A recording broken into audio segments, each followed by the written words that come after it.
Implications of the Deion Jones trade for the Falcons, the Falcoholic. In case you missed it, the Falcons traded Deion Jones last night. That would have been an earth-shattering move a year ago, and it's still a big deal now, but I don't think it took anyone by surprise here in October 2022.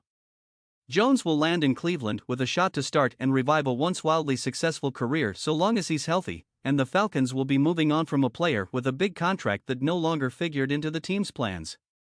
What does that all mean for Atlanta from a roster and cap perspective? Glad you asked. Roster implications are limited. Because Jones was on injured reserve through the first 5 weeks of the season, the Falcons' roster is not impacted at all.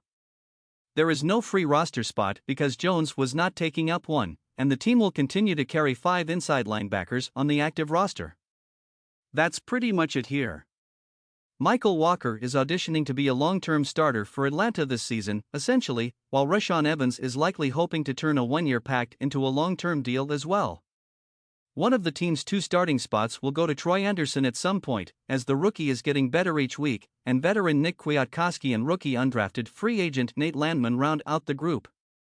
Jones was going to fit in there uneasily if he returned to the roster, given that Kwiatkowski is a player the Falcons appear to like and is still a weekly inactive, but we never saw how that would play out. In Cleveland, he'll either be a reserve with a significant role or a starter right away, in all likelihood. In Atlanta, the Falcons are in the process of figuring out who fits into the inside linebacker group long-term. Draft implications are small, as well.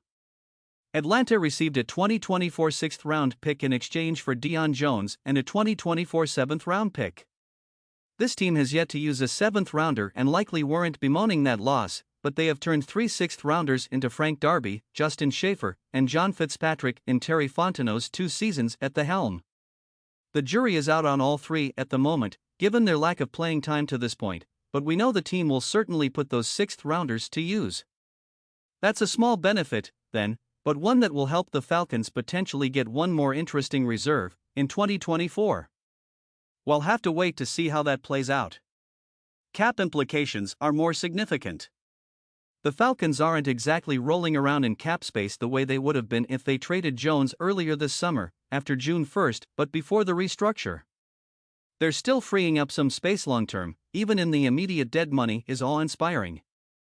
In essence, Tom Pelissero at NFL Network reports that Jones will carry a dead money charge of $12.14 million next year, while the Falcons free up a little over $8 million in cap space.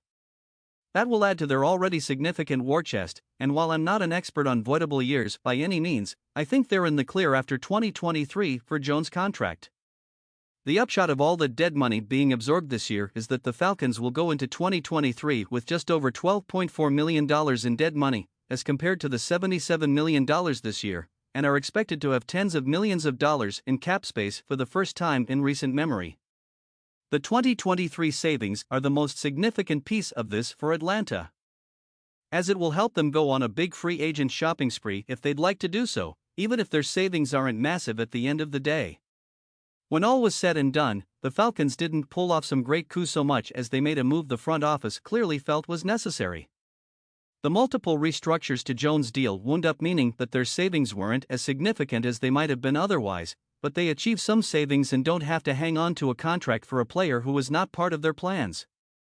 Atlanta sought to emulate the Buffalo Bills in their road back to contention, and nowhere have they done so in a more straightforward way than this great teardown of big contracts and willingness to eat huge dead money charges in order to achieve long-term flexibility. The Falcons did an admirable job this offseason of building a solid team despite their cap limitations and the curveballs introduced by their unexpected pursuit of Deshaun Watson and the Matt Ryan trade, but they wanted to get to the point where they can be major spenders in 2023 and 2024 as they try to become one of the NFL's better teams again. Terry Fontenot and company have held their noses over and over again to get that done, but Jones represents the last major contract the team wanted to be rid of. The key now will be turning the cap space and their draft selection into pieces that will help this team have long-term success, something they did not believe was possible with Jones and his deal. In the meantime, nothing changes on the roster, where the team is hoping their young group of inside linebackers will grow into something special for a defense looking to achieve greatness sooner than later.